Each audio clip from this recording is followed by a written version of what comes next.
advanced pa lang na hindi na daw nila i-required. But we still encourage, especially those cooperatives na na-ICTE. Na naman, kakita mo siguro sa kung ano yung gawin namin ng penalty kung kita kasabit. Pila? 100K first offense. First offense pa lang kanina. No, so, ma-required siya o sa dili, dapat mo submit na. Ha? Kaluin mo sa iyong kuo. Okay, so kita po na kayo ng 100,000 na penalty. Okay, so anong i-required na mo submit o ang tier and APR? Nga naman, it's for the FIRB. Actually, ang required June na report is ang FIRB. Yung murag kuha na lang siya, joint agreement na lang siya with CPA, BIR, and FIRB para ma-monitor sa FIRB pila ang mga taxes na nawala sa gobyerno tungod kay itagaan tao tax exemption.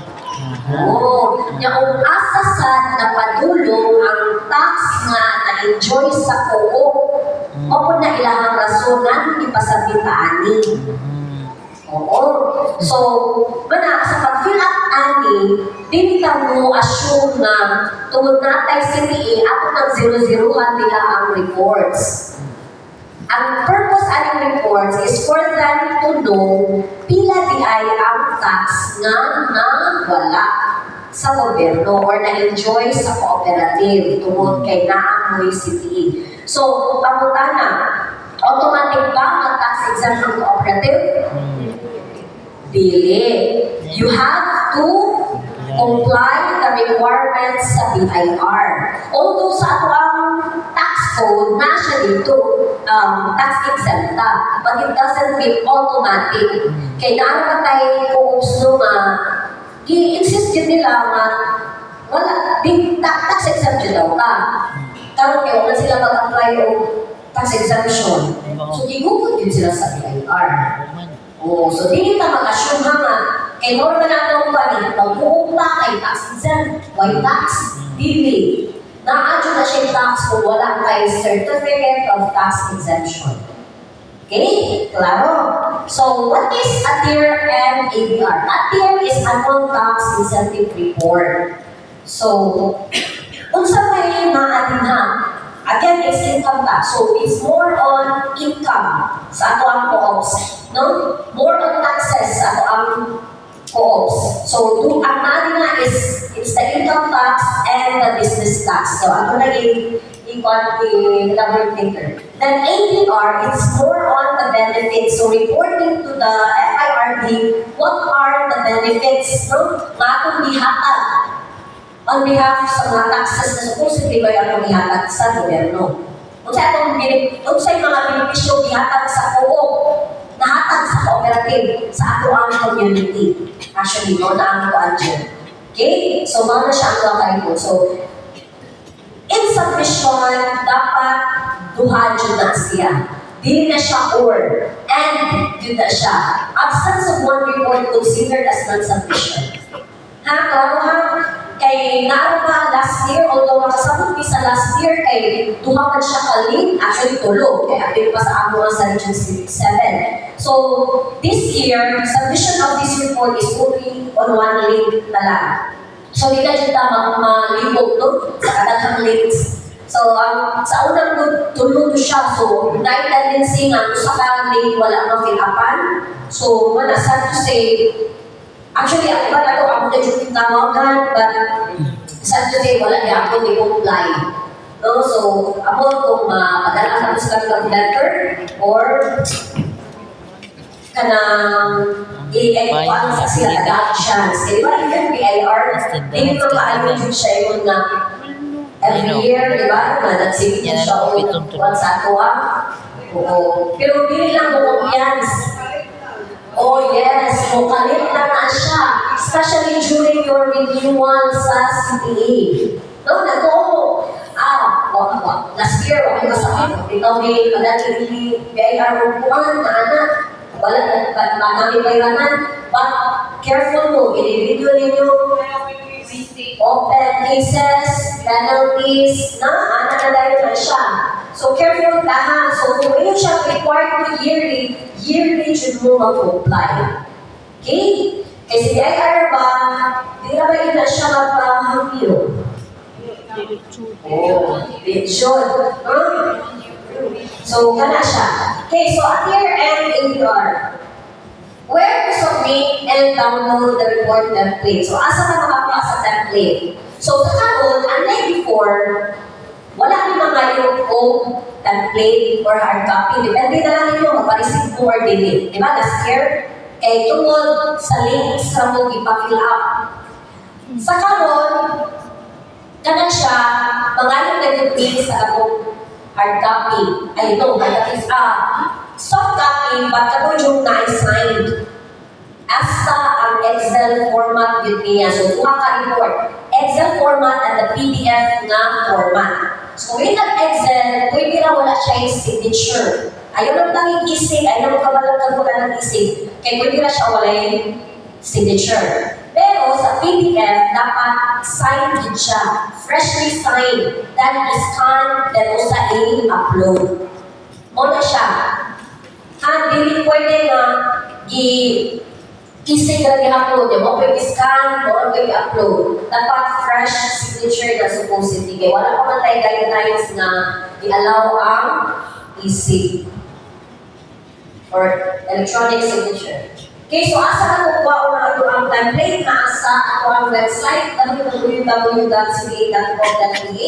Then under sa online services, kung makikita mo sa web page, na ito lower or middle left border sa web page na ito yung online services.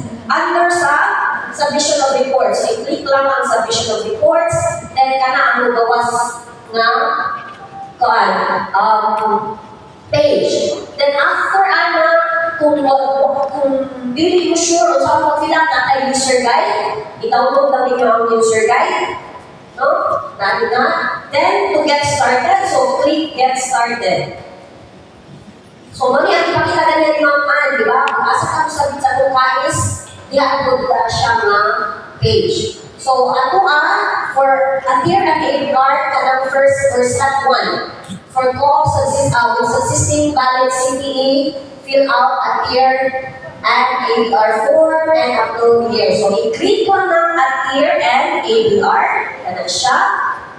Then, you will be redirected to the form or the template form. Then, for this form, kung makabantay mo na yung open nyo, it's view only. So, meaning, dili mo ka-diretso o input diha. So, sa buhaton, duha ka option. First is, download or make a copy. So, saan pag-download or make a copy? So, naadiha ka ng upper left portion na i-file. Click lang na siya, drop down na siya. Then, make a copy or download. Yan na siya, download, then Microsoft Excel. So, kung may mag-make copy, asa na siya na-save? Since it's a Google Sheet, ato na siya dito sa inyong drive. So, meaning, kung Yahoo ka, wala talaga yung Google Drive. So, napay natin si mag-wisod, ano kung say, kung wala pa naman ma-check kung say, result kung Yahoo na email ang gamit. No? So, as parang naman, as much as possible, as better kung Gmail atong gamiton. Kaya usually magkikita ko nagamit na tao mga Google Sheets, Google Forms. So, kung may Google Forms, it's Gmail. No? So, mas dali kung Gmail ang atuang account, email account. Kinsa may nag-Yahoo pa dili. Okay ra, dili mo wala mo nag-lisod? Wala ra? Okay, sige. Paday lang, okay na ginawa. Wala man mandatory no, na dapat Gmail. So, ang ino ang kala ka, sayo lang siya kapag ang Gmail. So, gana siya, or download ka. So, kung may copy ka, mo na siya gawas. Meaning, mo duplicate yung copy. No? Then, you have to change the file name. Kung say file name, FRR report number 3003AS underscore to 2025. I-change yun to 2025. Kaya hindi na nyo ma-change ang year. Kung 2024 na siya, so mag-assume na ka ng report na is for year 2024. Year 2025. Ha, ayaw kalimti ang year, then the name, complete name of the cooperative. Pwede na wala na ng appear and APR cooperative version 2.2. Pwede na wala. Ang importante, ang year o ang complete name sa cooperative na sa iyang file name. Then, make a copy. For downloads po, kanakod mo kung na siya magawas. Actually, na siya sumpay sa babaw. Meaning, asa siya ninyo i-download or asa ninyo i-save sa inyong laptops or desktop kung sa iyo i-gamit, asa ninyo i-save? Sa documents, sa desktop mismo. So, dapat makaibaw mo kayo para i-open yung balik, di na mo makita asa ninyo na-save. No? Kaya ko ba, sige labi na kung na-ayos ka na ma-findings bitaw, di ako na i-balik, pwede na rin na ma'am, di na mo lang makita ng file. So, meaning, kamo ako kayo asa ninyo na-save. Pero usually, kung mag-download na, automatically, add siya sa folder na downloads. Pero mas better, yung i-transfer yun sa asa yun ang file sa cooperative. Ha? Dapat ako yung folder ni create, co-op file. At tumaroon nyo i-save dito. Then again, change the file name. Ang file name again, the same na yun. Ito, FRR report number 3003AS 2025, the complete name of the cooperative. Okay? So, mauni siya ang gagawin no sa first sheet. So, mauna siya, or cover page, mauna siya. So, again, you change the year reporting period, which is 2025 naman ta. So, 2025. Don't forget change ang year, kay otherwise, ang imong report dito sa ATIR and ADR, dito ma-change ang year. Nga na, mag-assume na kung sa year dito, o kung applicable year niya. So, ayaw kalimtig yun o change. Kani siyang day o month, basi mahayong mo, ngano din siyang inputan or mag-error siya, ni-input ninyo. Para na ko, okay na, dili na siya mag-connect. Usually yun na to December 31 ng yun na. So, ang importante lang is ka ng year niya, ma-change din ninyo ng 2025. Ayaw na kayo yung ikuanan ka ng day and month. Okay, so for kanisiya, kung siya kung sinapan lang dapat is only Annex A and B. Ayaw na mo pag-ilabot sa C, D, and E. Kaya kung mag-cooperative namin tayo, yapin C, D, and E. Ang C, D, and E is sa CDA na. Ang mga na consolidated reports. So ayaw na ilabot ninyo. Ang inyo na dyan is Annex A and Annex B. Ayaw lang ang C, D, and E. So, before we proceed, let's discuss the general instruction in filling out the report. So, again, this report is mandatory for all registered cooperatives na nag-enjoy all incentives, meaning tax exemption. So, usa na tayo cooperatives. Okay? Next, sa pag-input sa data, naatay cooperatives dili na na yung mga branches, right? Kasi na yung mga branches dili and satellites. Sila na? Wala nila eh? Di ba sa BIR, kung magpa-register sa CPA, kung magpa-register ka sa satellite, na-adjun. No, pag ini-ato din mo sa BIR, sa ilang term sa satellite. Branch. So in short, ma-satellite or branch, i-appeal dyan na to report din sa ATIR at ADR. Then, per offices, per row. So first, one row for the principal office or the main office. Second row or the next row is for the branches and satellites. For as long as natay branch code, dapat atong i-report yun na siya. Kaya ma-detect man na sa BIR, di ba? Kaya na-register mo dito, tanong mo sa inyong report, wala. So, ma-question na yun mo. Okay? So, kung nag-focus na kayo mga branches na report sa KR, ato i-appeal ko report. Okay? Next, by the way, i-fill up natin sa name din sa cooperative. Kung natay branch, atong sumpayan ang complete name o main office, ang sa main office. Sa ilang branches, asa na ibutang ang branch or ang satellite. For example, Kasay Seaside Multipurpose Cooperative dash main office. Then next row, Kasay Seaside Multipurpose Cooperative branch, asa naman? Asa na branch ma'am? Same address, pero nasa branch code. Bukan na lang ma'am, kung saan siya, Dalagit branch. Diba? Kaya same Dalagit na magyapon siya. Ang Kasay branch. So, mabala sa man, Magdawi branch. So, bayan dyan ninyo ang mga branches sa inyo. Kung for satellite, pwede ra. Magdawi satellite. Pero may bawal sila ay nalagay ang branch na yung pagkatong satellite. Although sa ilang side, branch na din siya. Klaro? Para kita nila, okay, so, reported here. No, transparent dyan ang po pag-report.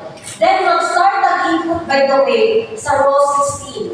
Kailangan tayo ba mag-start mag-input sa row 1, ipag-delete ang katungkuban.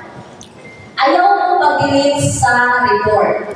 Ayaw mo pag-insert, no? Bawal na siya mag-insert, mag-delete. Asa ka mag-start? Row 16. Kanang sa, kailangan na rin mo din sa pag ba naman yung numbers? 1, 2, 3, 4, 5, 6, 7, 8, 9, 10, So row 16. After sa kanang sample niya, sila ay pakita. Okay, next.